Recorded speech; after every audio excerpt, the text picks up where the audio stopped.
I think that the two strongest position groups are edge rusher and wide receiver in the draft. There's some excellent edge rushers, and some of these guys have been pushed down the list to where they're going to be second and third round picks. And in any other year, they'd be top of the second round, or maybe even pushing into that late in the first round. Let me just give you some example of names out there. David Ojabo, after his injury, he's going to have great value. Arnold Ebiketie from Penn State, Logan Hall from Houston, Boye Mafe from Minnesota, Kingsley, Nagbari, I screw that name up all the time, South Carolina, Drake Jackson, USC, Nick Bonito, Oklahoma. Oh, really good players. And so that's past all the top 5 guys.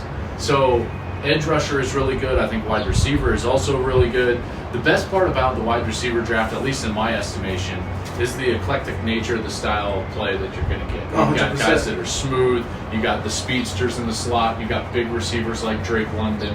So, those two position groups are the ones that what's been interesting to me is the amount of kids that have come out of college and because of the pandemic have,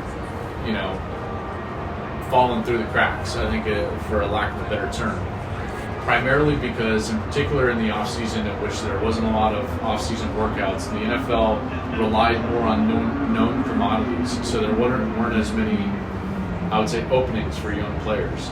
I don't know if that exactly answers your question, but this is a fascinating draft, and the depth of this draft is there because there's so many kids. Remember, we've got a bunch of guys in here that took an extra year for COVID, so you've got this. It's basically 3 years worth of guys shoved into one draft, and that means that a lot of them are going to fall through the cracks. What about cornerbacks in this year's class, especially ones that may go towards the middle and the back end of the first round? Talking Tyler Gordon, Andrew Booth. Your thoughts on those guys? Maybe as they fit with the AFC North, a lot of teams are needing some cornerbacks in that division. They are. I'm trying to just think right now about some of the AFC North. I will tell you that, McDuffie might not fit in that. I mean, he might go a little bit higher, but you've got Booth, Gordon, Elam. Those are all really good players. I think Booth is interesting because he's such a good athlete going all the way back. He was a 5-star recruit, as you know. I'm interested to see how his quad issue is going to affect him going into the offseason. And if you're a man team, that's where he's going to be best. So much of corner is like fit, scheme fit. Whereas like McDuffie, I think, can play both. I think Booth needs to be in more of a man scheme because that's where he excels. Gordon, did you know Gordon was a competitive dancer as a kid? I did not know that. I did not know that. I love this, right? So he was really good. He was really, really good. Played basketball, ran track, all that stuff. He was only a 1-year starter, and it was in his 4th season. And to me, that's always, I don't want to call it a red flag, but I'm always like, well, why didn't you get on the field a little bit sooner? I think Booth is probably a little bit better than Gordon, and then Elam is a guy that has the bloodlines. His dad played.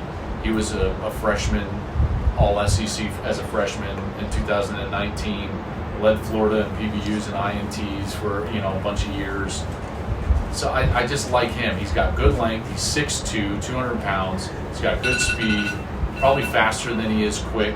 But I do know that he was a really good worker off the field as well. If you are the Cincinnati Bengals, you just came up short of a Super Bowl win, surprising run in 21 here. How would you, if you're the Cincinnati Bengals, look to attack this weekend? They have needs at corner, interior defensive line, but, might you want to still get some extra help either weapon-wise, offensive line-wise early on for Joe Burrow, even with the free agency acquisition? I like them going corner, which is what we were just talking about. Right. And in my book, I have Elam there as the guy that I like for them.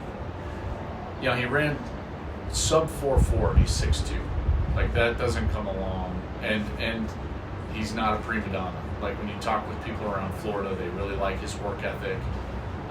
I like Booth, but I don't think Booth will be available to them, to be honest with you. So I think that a guy like Elam could be there. I really like Elam. I don't know if that answers. That does. Awesome. Thank you so much, Joel, for the time. Appreciate it.